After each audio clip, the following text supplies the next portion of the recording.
Welcome to Scandal Water, where the tea is hot and the conversation lively. Your hosts, Candy And Ashley, will discuss a peculiar story somehow related to the entertainment industry. This podcast might not change the world, but it just might satisfy your thirst for an intriguing tale. Oh, it's that time of day. Tune in and hear what the ladies say. It's time to bend your ear when the silver screen appears. Stories about the stage and screen and everything in between. So come on and join the fun. The curtain opens in 3, 2, 1. Hello, Ashley. hello, Candy. You ready for another road trip today? I am from the safety of my own home. Best way to do it. That's right. No, it's not. No, it's not. No, it's not. Just kidding. I thought I would start by seeing if you could identify this little video. This is so poorly done. But I was trying to recreate... Your confidence is amazing. I know, right? I was trying to recreate a scene from a famous movie. No, you were not. It's like 3 seconds long. Okay. See if you can figure out what this is. All right? What are you guys doing? You're really cute. Explain what you saw. What did you see us do? I saw a panoramic of the Grand Canyon. Yes. And then it pans to you and Kirk looking really cute. He's got his arm around you and you both just kind of look at it and go, okay, that's nice. And then you walk away. National Lampoon's Vacation. Oh, That was yes! that was meant to be our recreation of the scene where Chevy Chase and his wife look at the Grand Canyon. He does his little nod twice and then walks They're done. away They're done. because he's all about getting to Wally World. That's right. And so here's the majesty of the Grand Canyon. He's like, and "Looks he's good." like, he's like, oh, okay, let's go. Yeah. So sadly, poorly No, done. you guys did but- a great job. I just haven't seen National Lampoon enough to have picked up on Right. that. Well, we'll put I've that seen in our Christmas show notes. Vacation, but I haven't seen that one Regardless, enough. people can laugh at us. It was cute. But I wanted to start with that because it makes the point. The Grand Canyon has been in a lot of movies and Yes, it films. has. Have you been to the No, Grand I Canyon haven't. personally? I have not. Well, what are some movies or TV shows or whatever that have featured the Grand Canyon of which you're aware? Was it on Thelma and Louise? It was. Okay. Yeah. Isn't there a movie called The Grand Canyon? I mean, That's I know there are that's about the end of documentaries. my list that I know about, Okay. and then this one, the one you Okay. just. Well, the Grand Canyon is a place I've now been to twice. Oh, okay. And I chose it because it has been prevalent on my mind, obviously, because I've been there, but also because it is featured in so many different forms of entertainment. Everything from TV shows, movies, celebrity stunts, What? books, artwork. What celebrity stunts? Oh, goodness. We're going to talk about that. Okay, I'm all going right. to give you some I'm examples. getting ready to get schooled. Yeah, it's actually been a huge setting. And I think that this example from Vacation speaks to it. Like, because the irony is they're looking at one of the most magnificent, majestic sights ever. And they're like, yeah, let's go because they want to get to Wally World. Which makes me think of Walmart, because that's what people call Walmart. But that's the whole point of it. It is one of the most majestic sights ever. In fact, Bree is Camden's girlfriend, and she was on the trip with us. And so she had not been to the Grand Canyon before. And I asked her, what was it that she was looking forward to? Sure. And here's what she said. I think it's interesting that you guys have already seen it, so you know what to expect, but everyone says you never know what it actually looks like or what you're experiencing until you get there. So I think that's interesting because I can't really conceptualize how big it's going to be. I thought that was telling because I think part of it is, she said, you can't conceptualize Right. how big it's going to be. That's part of it. Yeah. Is the size. Right. The sheer size. Right. Is such a huge piece of it. So our focus today, We're going to the Grand Canyon. that's right, Yes. headed to the Grand Canyon. And I thought I would start with some fast facts. All right. All right. The Grand Canyon, speaking of size, is 277 miles long, 18 miles wide, nearly a mile deep, and covers more than 1 million acres. To give some context, it is significantly bigger than the state of Rhode Island. Wow. Has anyone ever tried to hike the distance of the Grand Canyon? You mean like all the way? Like I a don't know, Appalachian Trail kind of thing. That's a really good question. I didn't see that, but interesting question. Fast fact number 2, Teddy Roosevelt played a very significant role in preserving Did he? Yes, the Grand Canyon. He first visited himself in 1903, and he was so moved by it that in 1906 he signed a bill that proclaimed the area the Grand Canyon Game Reserve, and 2 years later he made it a national monument. Oh. One of his statements at the time was, quote, "Leave it as it is. You cannot improve on it. The ages have been at work on it, and man can only mar it." Oh, I like that. What a good quote. Third fast fact, it was not actually made a national park until February 26, 1919. That's my birthday. I know. Not We- 1919. I look Well, yeah. remarkable for that. You look great. Thank you. Thank you. Moisturizing. But that means it actually celebrated its centennial anniversary 2019. in 2019. I Fast was fact. alive for that. You were here. Fast fact number 4. The most dangerous animal in the park is the rock squirrel. What? They said that of What? all the crazy wildlife, the rock squirrel, this is from the website, the Grand Yes. Canyon website, the rock squirrel is actually the one that causes the most trouble in real life. Is it a real squirrel? Yes. Okay. They said every year dozens of visitors are bitten because they try to feed them. So even though obviously the other wildlife is more dangerous or, you know, more brutal if you want to call it that, but these are the ones that most visitors have problems with. Did I ever tell you about my run-in with a squirrel? Oh, no. Okay, little sidebar here. We're going to Cave Hill Cemetery. We're gonna road trip real fast over to Cave Hill Cemetery. I don't dislike squirrels. I still like them. I shouldn't. I should be traumatized by squirrels. Oh, gosh. So we are at the Cave Hill Cemetery, and I don't even think we were feeding anything. I'm just standing there. I've got my little camera. This little squirrel just hoppity hops up to us, and I'm like, oh, look, it's a cute little squirrel. That squirrel leapt upon me and started circling me like a What? tree. And I was going, oh. And That's it's just like a movie. I know. It just circled me. And of course, Brian is laughing hysterically, and his children are laughing hysterically. And I'm just going, oh. But then I don't know. I don't even remember. I kind of go blank after that. But I think it either leapt off of me. They never helped you? I don't think they did. Or if they did, I don't remember. Or he Right. got it off of me somehow. But it did. It just like hippity hopped, like, hello. And then attacked me. Okay, I'm back to Christmas Vacation now. The scene with the Christmas tree. That's what it makes me think of. Yes. Oh, I should hate squirrels, but I'm okay with them. Okay. It was a once in a lifetime thing to get circled like a tree. I would not have anticipated it would attack like that. No Yeah. one does. Like the Spanish Inquisition. Okay. No one anticipates the squirrel. Gosh. Well, since we're getting a little personal, Okay. fast fact number 5 What? is my personal one. What'd you do? You all. What? The Grand Canyon is majestic and gorgeous and beautiful, and I am terrified of it. See, that's part of why I haven't gone. I'd be afraid to look into it like I'm gonna fall. Okay, when my family went to it just like a week ago, Yeah. they hiked it and I could not. You could not. I could not. I'm terrified of it. So, fast fact Did you number lean 5. over and look into it and then fear you were gonna fall and tumble? Here's what scares me. Yeah. I feel like I can deal with heights if I feel safe. Yes. Or if I know I got really concerned about my family. Like I can't watch my kids or my husband or people I love Yes. get near it. Yes. Like I think I had a panic attack. Oh my goodness. The first time I went to the Grand Canyon. So this time I just stayed in the car while I hiked and I read a book. But the fact with the Grand Canyon is if there are safety rails or if Yes. I'm in a room, or I think I could even probably do that walking out on the glass thing if I felt like it was safe. No. I cannot with the Grand Canyon because you are literally walking down the side of this rock face or this little cliff, and there's nothing in the world to keep you from just stepping off the side. Nope. Or Nope. or your foot slips and Nope. you're just gone. You're just gone. I can't handle it. That absolutely I Terrifies. can't even look at it. Like when we would get to, I did of course look at some things, and it is beyond stunning. Like it is awe-inspiring, but I can't even go remotely close to an edge. I feel like I'd have to belly crawl up to the edge and just not even stand. I'd just have to be like, up there. Okay, Yeah, I kind of see it. Okay, crawl back. Can't do it. Can't do it. So my fast fact number 5 is about deaths. Oh, yay! Okay. From a November 2022 article on the Grand Canyon website, okay? The odds of dying are very slim, okay? Sure. The odds of falling off the rim in the Grand Canyon are 1 in 1.8 million visitors. Yeah, But now, okay, if you considered across time since the 1800s, about 900 people That's have a lot of died in people. the Grand Canyon, but the majority of them actually happened from airplane or helicopter crashes. 128 happened in one event. What? I know.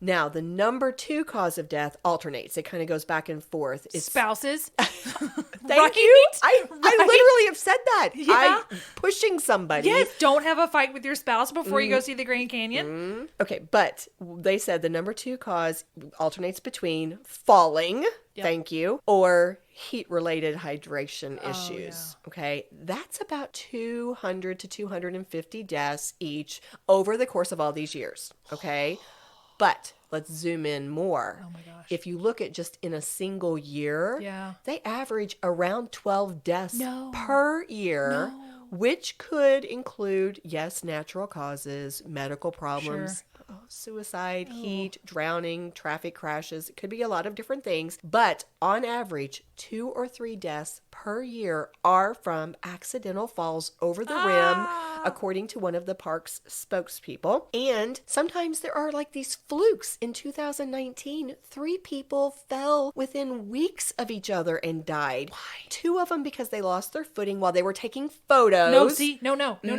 Don't have a fight with your spouse, and then don't go to the edge and take a picture after And the that's fight what with your spouse. That's the thing that gets me, is how many people they want these great pictures and they will put themselves in such precarious positions, my children included, to get a great photo. I can't do that. I cannot even think about You're that. just hanging onto their leg. Under what they don't see on the bottom is you hanging onto their Right, leg. exactly. Well, the 3rd person in 2019 just fell from a high point. Now, there are such tragic stories out there. If you look, they break your heart. I saw that the youngest youngest person who died by falling was a 4-year-old. No. And then there was this story of a 38-year-old father from Texas who was pretending to fall to scare his daughter. And then Really fell and died right in front of her. Oh gosh. So all of these have made me crazy. Yeah. Candy. I'm never going to see the Grand Canyon now. Well, do it from a distance. I'm going to watch IMAX. Yeah. That's how I'm going to visit it. So, but it is gorgeous. It is Okay, gorgeous. well, so you've now that you've just revealed ruined everything. Stay away from the rabid squirrels. And then on the flip side, I mean, my family kept telling me, which is true. Think about it. 1 in 1.8 million. And those you are went, your odds. have we had it for this year? No, maybe it's us. Right. I just can't. Yeah. But they did hike. Camden and Kirk, I wish I'd asked. There are different trails you can take. They did one specific trail, which was marked moderate, and they went all the way. Now, Kennedy and Bree went a certain portion of the way. Wide path. Do they have one marked wide path? They have some that were marked easy. Yeah, that's what you need to take. Well, Bree and Kennedy decided they'd gone far enough, and they went ahead and came back Good up. girls. Good girls. Right. Kirk and Camden went all the way, and they all returned safely. But I have to say, I felt a little vindicated when I said to the girls, I'm like, please tell me I'm not crazy. Like, it was a little scary, right? And they were like, well, it was a little scary at times. Good, yes. good. And there were a few times when like a foot would slip or Nope, something. nope. Yeah. So their point is valid. The fact that thousands upon thousands of people go through there, and who knows, maybe per week probably, and they come back safely. I know the odds are slim. I just can't help it. Yeah. No, I support you fully. But back to our point. It is one of the natural wonders of the world, and it is a truly beautiful place, and that is why it has been featured in so many different forms of entertainment. So briefly, let me share with you how it started. It was first discovered in 1541 by a party of the Coronado expedition under Captain Garcia Lopez de Cardenas. He stood on the south rim back in 1541. This is, as far as they know, the first time it was discovered. This is 130 years before they found Niagara Falls, 167 years before they found Yellowstone, almost 300 years before they found Yosemite. So this is like a long time ago. That's a real long time ago. And then over the next few hundred years, people basically avoided the area because it was high and scary. And I mean, you couldn't traverse it. I mean, this is just a huge impassable canyon. Yeah. So fur trappers would avoid it. In fact, in 1857, an explorer named Lieutenant Joseph C. Ives led a steamboat up the Colorado River, and they were specifically supposed to be looking for this big canyon. Yeah. Because everybody knew about it. Yeah. But after his steamboat struck a rock and sank near Black Canyon. They traveled down Diamond Creek to the Inner Gorge. They briefly touched the South Rim. And in 1861, here's one of the statements that he made about his discovery. The region is, of course, altogether valueless. After entering it, there is nothing to do but leave. They said bye. Basically, here's a huge obstacle that we have to either go around or turn back. Nobody saw any value for this. Finally, a few key artists and explorers brought some positive attention to it, and that's when perception started to change. And so, of course, by the time we had Teddy Roosevelt showing up there in 1903, that's when it really shifted because our president saw it as being He something. saw it as valuable. Oh my goodness. In fact, here's another quote from him. He called it, quote, one of the great sights every American should see. He also called it, quote, a natural wonder absolutely unparalleled throughout the rest of the world. So in addition to like heaping all this praise on it, he brought in nationalism. Like he was associating it with pride, we've national got yes, pride. we've Look got this what in we America have. and it's better than anything else in the rest of the world and every American should see it. Okay. So this really started the furor Tourism too. Thank you. Exactly. And this is why it's not surprising that something so impressive, something so popular would feature so heavily in our entertainment industry. That's true. So I thought we would share just a few of these examples. Now, I know that I asked you kind of off the cuff. Mm-hmm. I'm gonna give you a little hint. Okay. Some of our TV shows from the past would sometimes feature the Grand Canyon. Can you think of any? I cannot. I am blank unless it was some kind of Western. And you know what? I'm going to guess that a lot of the Westerns featured At least scenery footage of it, B-roll. footage, if nothing. I didn't actually see that, but I think that's a good guess. Well, here are a few. In 1971, the Brady Bunch opened their season 3 with a 3-episode story about a family trip to the Grand Canyon. And they actually did go because Florence Henderson talked about how scary it was riding a mule down the canyon. Oh no. So they must have been on location for at least parts of this. Yes. We've already talked about 1983's National Lampoon's movie called Vacation. You brought up Thelma and Louise. That was 1991. It is in the final scene. Oh, they jump it, right? They decide rather than be caught, they're going to just go right into it. And they purposely did not show the car land because they wanted to have them Leave kind that of open. sailing off together. And they didn't want to take it to the part of the morbid. tragedy. Yeah. Right. Because they felt that would be a more uplifting or more hopeful. Yeah. Maybe they made it. That kind of thing.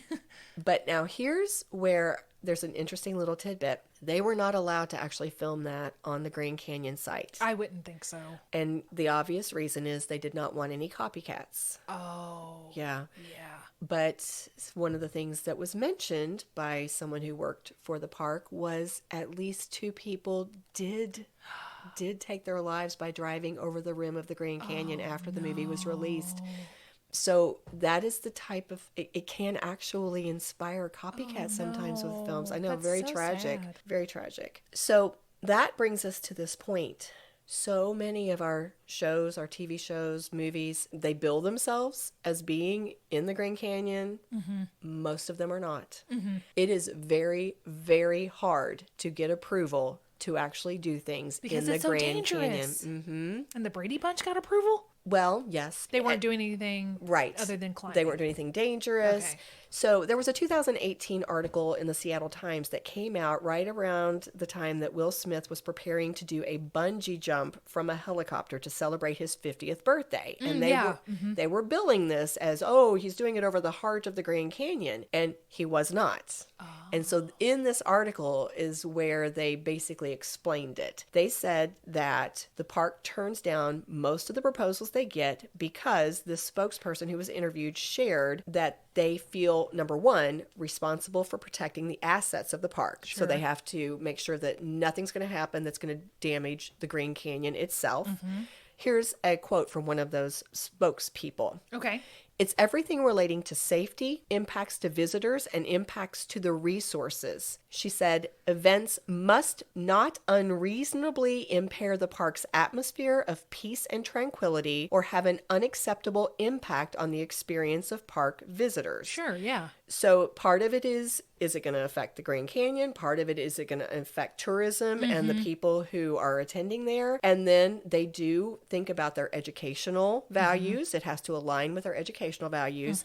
And again, they think about things like with Thelma and Louise, we don't The want safety. we don't want to inspire things that could be detrimental to people or to the Grand Canyon. Yeah. So they're really pretty stringent, I think, with their criteria. So a lot of celebrities who, like Will Smith, who decide that they want to do stunts there, very few of them are actually there. I'll give you a couple more examples. Robbie Knievel, the son of Evel Knievel, he was one who was doing a stunt where it was supposed to be, at the Grand Canyon where he was going to jump this huge chasm, and it was not actually there. It was held at an Indian reservation outside of the Grand Canyon National Park. This occurred in 1999. By the way, he did actually land the jump, but it was a crash landing and he broke his leg. And the reason why he did it was because it was basically kind of an homage to his dad. His dad had always wanted to jump a really spectacular landmark in Arizona. And so this was Robbie doing that in his dad's honor. But it was not actually the Grand Canyon. David Copperfield did a 1984 TV show where he was trying to do something with the Grand Canyon and his trick. In 2010, the magician Criss Angel had a Grand Canyon death jump. Again, not really the Grand Canyon. But they're calling it the Grand Canyon? Well, so the deal is, it is attached to the Grand Canyon. It's not actually part of the Grand Canyon National Park system, but it's adjacent to it, and it's owned by, in this case, I think it's the Navajo. Oh, all right. So it's a reservation. So they can go to them and get permission to use a different part of it. Yes, it's this part that's owned by this tribe versus what's owned by the National Park system. And that's where everybody's going. And that is where they are all going. Is that where Thelma and Louise went? I think so. Okay. Yeah. 2013, there was a sky wire walk by Nick Walenda. Is that how you say it? The Flying Walendas? I have no idea, but I could not handle that. Oh, my goodness. No. Yeah. In fact, with his, they got more specific. They said that his walk was technically over the Little Colorado Gorge, and it was a place that people often refer to as the Little Grand Canyon. So it's again, it's part of it, but it's just kind of on the outside. Okay. Yeah. Now, somebody who actually did get to go to the Grand Canyon was Oprah Winfrey. She declared 2017 was going to be her year of adventure, and they allowed her to go into the Grand Canyon just to hike it. She took Stedman and Gail with her. She did posts. She did some footage, different things. So that was something that they allowed. Because when you're Oprah, you have enough money to be allowed to do that. She's probably said, I'll pay for maintenance for a year for the Grand Canyon. Oh, wow. We just had an opening. Well, before we go on, why don't we take a short break? Do you love tea? Do you love entertainment? Do you love listening to stories from your two new BFFs? Then consider joining the club over at buymeacoffee.com. For $5 per month, you can be a part of the 1939 Club, otherwise known as the Golden Year of Cinema. When Gone with the Wind, Mr. Smith Goes to Washington, Stagecoach, Of Mice and Men, Wuthering Heights, Hound of the Baskervilles, The Little Princess, Babes in Arms, Goodbye Mr. Chips, The Hunchback of Notre Dame, and of course, The Wizard of Oz were released. Perks include a 5% discount on new merchandise, a shout out for new members, an opportunity to be listed as a supporter in show notes, and exclusive access to bonus content. However, if you're feeling doubly generous, you can join the 1993 Club, otherwise known as the greatest year of cinema. This is the year that Schindler's List, The Sandlot, The Fugitive, Rudy, Robin Hood, Men in Tights, Sleepless in Seattle, The Nightmare Before Christmas, Mrs. Doubtfire, Grumpy Old Men, and of course, Jurassic Park were released.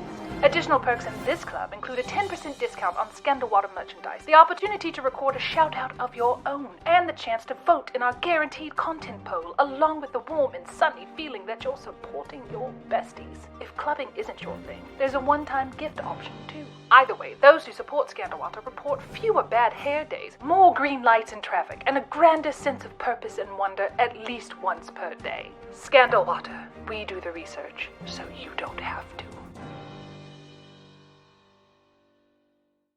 All right, we are back from break. Mm-hmm. And I was right. There is a movie called Grand Canyon. Okay. It has Kevin Kline and Steve Martin, and I've only seen bits and pieces of it, but it says on IMDb, as far as a summary, the fates of several people are randomly intertwining. Their sympathy of each other faces multiple differences in their lifestyles, which I don't know how you could get more vague than that. I was going to say, I can't even tell. Is that a drama? Well, is that the tags above it are crime and drama. Oh, so it's Yeah. suspense maybe? It's 1991. It's rated R. It's 2 hours and 14 minutes. Okay. So there you go. And it's got 6.9 out of 10 stars, at least on IMDb. Never heard of it. I had heard of it, Right. don't know much about it other than that. Well- Looks like Danny Glover is in it as well. Okay. Well, what I thought was interesting is this natural wonder has inspired not only TV and film, but it's had an impact on songs and books. So I thought Okay. I would share a few of those as well. I looked it up and I literally found a song called Grand Canyon by Kathy Mattea. Are you familiar with her? I believe she's Country? a country. Yes, a country singer. And then there was a 2020 music video I came across by another fella. I believe he's primarily a country singer, Matt Kearney. Are you I've familiar? not heard of him, no. Grand Canyon, again, the title. His is about a relationship. In fact, I don't know if I'd be let me play just like a few seconds. Sure. No. But there were a lot of likes. Okay, I for- like the phrasing. Tell me why there's a Grand Canyon between us. Impassable chasm. Yeah. There you go. Yeah. Grand Canyon Blues would be a good song title. Okay. Yeah. You can work on that one. Yeah, sure. I'll get right on it. I looked for a book next, and I have read several things by David Baldacci. Have you read anything by him? And several years ago, he actually started a new series called the Atlee Pine series. That's the name of the main character. He now has 4 books in this series, but the very first one was called Long Road to Mercy, and it was set in the Grand Canyon. In fact, just to give a brief summary, this is what I found when I looked it up on the website. Eeny, meeny, miny, mo, catch a tiger by its toe. It's seared into Atlee Pine's memory, the kidnapper's chilling rhyme as he chose between 6-year-old Atlee and her twin sister Mercy. Oh, no. Mercy was taken, Atlee was spared. She never saw Mercy again. 3 decades after that terrifying night, Atlee Pine works for the FBI. She's the lone agent assigned to the Shattered Rock, Arizona Resident Agency, which is responsible for protecting the Grand Canyon. So when one of the Grand Canyon's mules is found stabbed to death at the bottom of the canyon and its rider missing, Pine is called in to investigate. It soon seems clear the lost tourist had something more clandestine than sightseeing in mind. But just as Pine begins to put together clues pointing to a terrifying plot, she's abruptly called off the case. And it goes on, but the point is, I thought how interesting we have a book by a best-selling author That's set set there. in the Grand Canyon, with the premise being that she has the responsibility of protecting it. Yeah. Right. That's neat. Yeah, thought that was interesting. The poor donkey didn't do anything, though. Why do we gotta stab the donkey? Could have just let it go and let it live in the wilderness, fend for itself. I don't know. That upsets me. And this is why you would really want that villain to be caught. Yes, I 'Cause would. now it's personal. Now it's personal. Now it's you've done it. You've stabbed the donkey. That was too far. Whatever happened to the person? I don't care if the donkey's hurt. Priorities here. Priorities. Get them straight. Justice for the donkey. Well, just to be well-rounded, I looked up artwork. Oh, sure. And I found that there are certain painters that are known as being Grand Canyon painters. No kidding. Yes. Did Ansel Adams take any photos of the Grand Canyon? I didn't look that up. Okay. But I should. I mean, he did the black and white landscapes a lot. You want to take a break? Let's pause and check Okay, that we'll real take a fast. pause. Hang on, guys. Well, we took a quick break, and Ashley's Trivia Brain won again because I looked up Ansel Adams and the Grand Canyon, and sure enough, she's right. What does it look like? Oh, it's beautiful. Oh, yeah, that's really pretty. It says, honoring Grand Canyon National Park on its centennial, the Grand Canyon in the Southwest elegantly portrays the drama and the beauty of the canyon and the American Southwest. That's the closest I'm going to get to the Grand Canyon. So I also looked up, because I was pretty sure there had been at least one true crime. I'm sure there's more, but we don't have the time for it. Right now, the first person that came up as far as a, dangerous spouse was Robert Spangler. If you guys have heard of him, on April 11th, 1993, take a drink. After Spangler's third marriage to 58-year-old aerobics instructor Donna Sundling went sour. If it's your third marriage, maybe it's you, Robert. Anyway, he took her hiking into the Grand Canyon and pushed her off a 140-foot drop to her death. He was actually apprehended in the year 2000. So He got away with it for 7 years. Yeah, I think he confessed to it on his deathbed. He was very sick. Yep. So he got away with it totally. I believe so. You'll have Okay. to. It says Spangler matter-of-factly admitted to killing his family in 1978 and pushing his third wife to her death at the Grand Canyon 15 years later. So you guys can Google this fella. I don't know if you want to fill your mind with his nonsense, but there you go. It's something to pursue if you want. I cannot imagine anything worse than being out there with the person you love and trust and feel them propel you into your death. Yeah, Like, here's another AP News, and I'm just looking at headlines. Man sentenced to life in prison. In 2001, Robert M. Spangler, 69, of Grand Junction, Colorado, was sentenced in federal court after agreeing to plead guilty to first-degree murder, ... And I haven't clicked the rest of it. okay, so it wasn't on his deathbed. He did get caught. Well, I think he was terminally ill, and then he said it. I don't know. You guys can explore that. All right. He's trash. Let's just say that. Yeah. Well, back to artwork. Yes. I found a Department of the Interior website. It had a little blog, and it talked about one example that I decided I would share. There is a famous painting of the Grand Canyon by a fellow named Thomas Moran, and it's incredibly famous. It's called The Chasm of the Colorado. It was completed back in 1873 after Thomas took part in an exploratory survey of the Grand Canyon that was headed by a self-trained geologist named John Wesley Powell, and who actually went on to become the second director of the U.S. Geological Survey. So he's on this expedition, ends up creating this painting that is just stunning. We'll obviously include that in our show notes. And it was so awe-inspiring, maybe? I guess, or just so beautiful that it's one of those that people immediately, a lot of times I think paintings take time for people to appreciate the beauty and how much talent is there, but this is one that people recognized immediately. Nice. So over 75 years, it was proudly displayed in the U.S. Capitol, along with another very famous one by the same fella called the Grand Canyon of the Yellowstone. Okay. And then they were transferred to the Department of the Interior in 1950, then exhibited on loan at the Smithsonian American Art Museum, and it has traveled actually to countless museums across the country. This is a very, very famous painting. Very cool. So the Grand Canyon inspiring works like this. Armchair psychologist. This brings us to our armchair. Okay. And so I was trying to think about this. And obviously, I do not have your trivia brain, actually.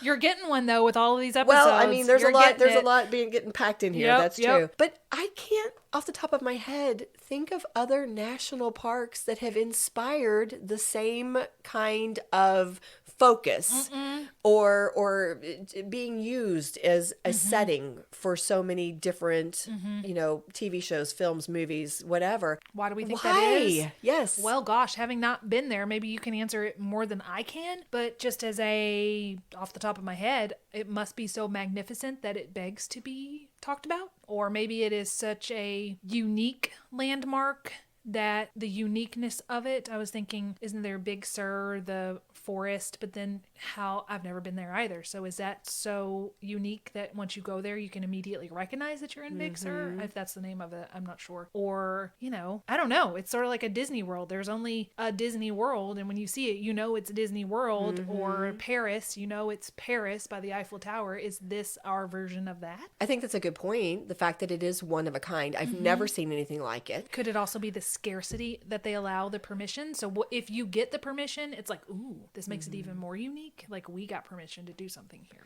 to shoot here. Yeah, but so many of them, like the big name movies and TV shows, they're not even there, right?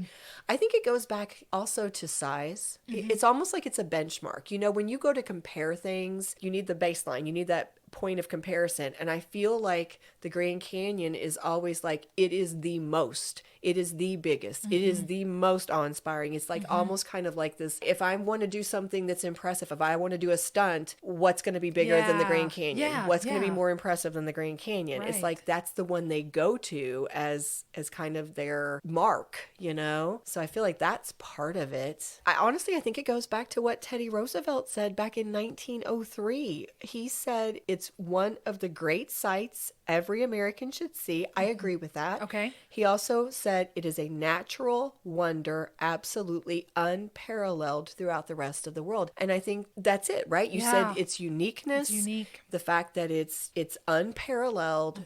Why wouldn't it be something we would want to include in our TV shows or books or movies? If you can, do it. Right. Or just stay in the car and read a book. Well, as someone who was too terrified.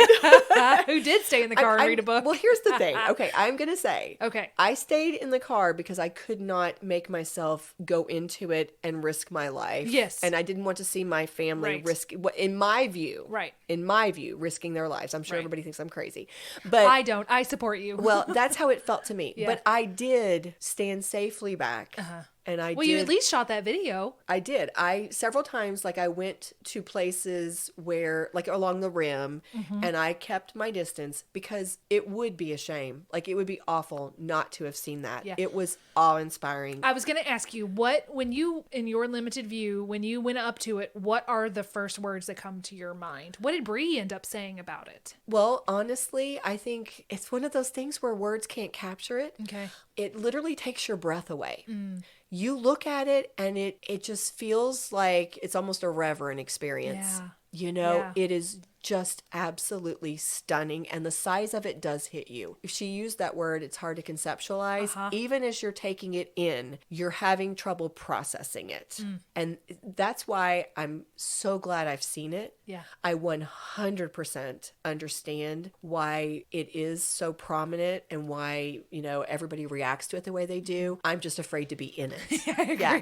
What was the conditions of the first time you saw it? The first time I saw it, not expecting it, again, I thought I was going to be fine. Like, I was looking at it and the fear just started overtaking me. And then it was like, okay, it's time for us to go walk down in it. And I started to walk down, and it was seeing my family. I mean, I'm not saying I wasn't scared for myself as well. This time or the first time? The first time. Okay. But like they were ahead of me walking How old down were the kids at that time? They were like older teenagers, young 20s. Okay.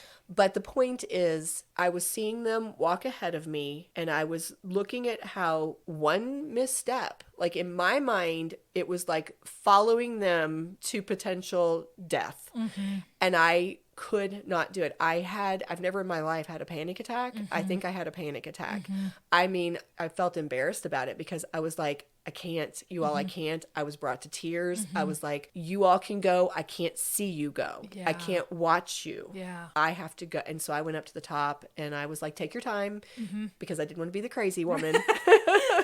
But I was like, but I can't see you do it. Okay. You know, so And they were okay. and they honestly, that's why I felt bad, because they were worried about me. So that particular time they turned around pretty quickly. Okay. So this time they got to do their whole, And you said, I was I'm like, just not I'm even just staying in the car. I'm just staying in the car, kids.